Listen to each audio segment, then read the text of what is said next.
Paul Oui, Bopper, bonjour. bonjour Thomas.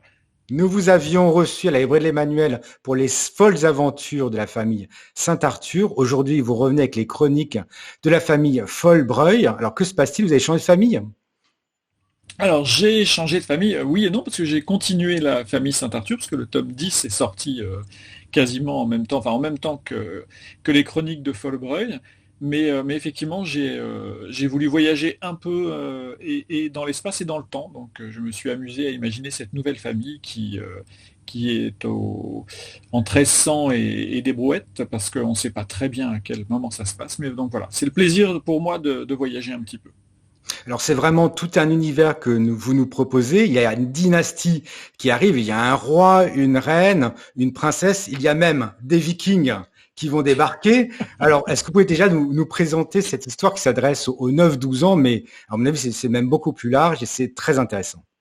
Alors, alors l'idée au départ, c'est de s'amuser vraiment avec un Moyen Âge, entre guillemets, tout à fait imaginaire, et si possible d'accumuler toutes les images qu'on a, même tous les clichés. Aucune restriction, je veux bien prendre tous les clichés pour moi. Et donc je veux des princesses, des chevaliers, des châteaux, des armures, des combats, tout ce qu'on veut. Après, j'ai un roi qui est un peu particulier parce qu'il faut bien le reconnaître, assez idiot.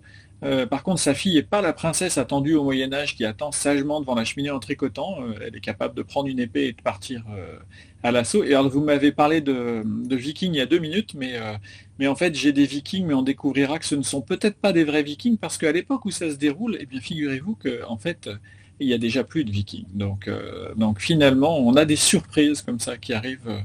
Mais c'était surtout l'idée, c'est vraiment de s'amuser, un peu comme d'ailleurs avec la famille Saint-Arthur, hein. C'est vraiment de s'amuser avec le texte et puis de partir en voyage. Alors, le livre est très bien illustré. C'est intéressant, c'est qu'au début, on a quelques pages qui pitch, pour utiliser le terme, l'histoire. On a vraiment le profil de quasiment chaque personnage. On a une carte du monde et du lieu où ça va se dérouler.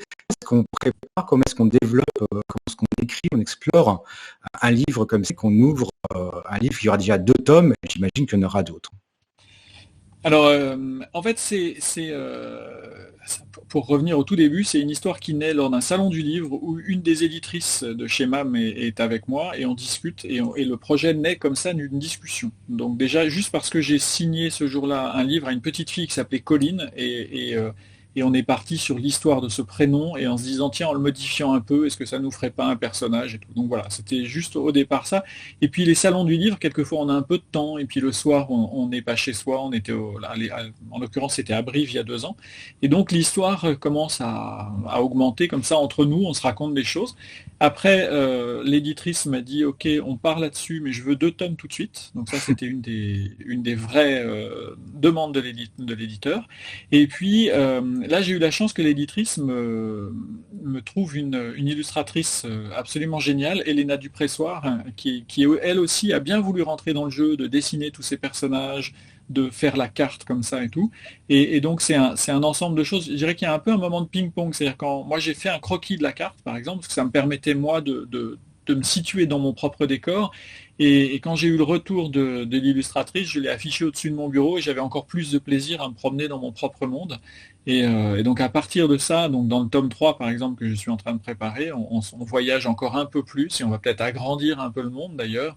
Et voilà, encore une fois, je crois que c'est l'écriture, pour moi c'est un voyage et du coup j'espère que pour mon lecteur aussi c'est un voyage et qu'il part un peu et dans le temps et dans l'espace. En tout cas, c'est une très belle histoire de raconter que c'est une lectrice, en plus un enfant, qui vous a inspiré le tout début, la première étincelle. On vous donne rendez-vous, tous les lecteurs, dans les librairies chrétiennes pour retrouver vos ouvrages. Merci, Paul Popper.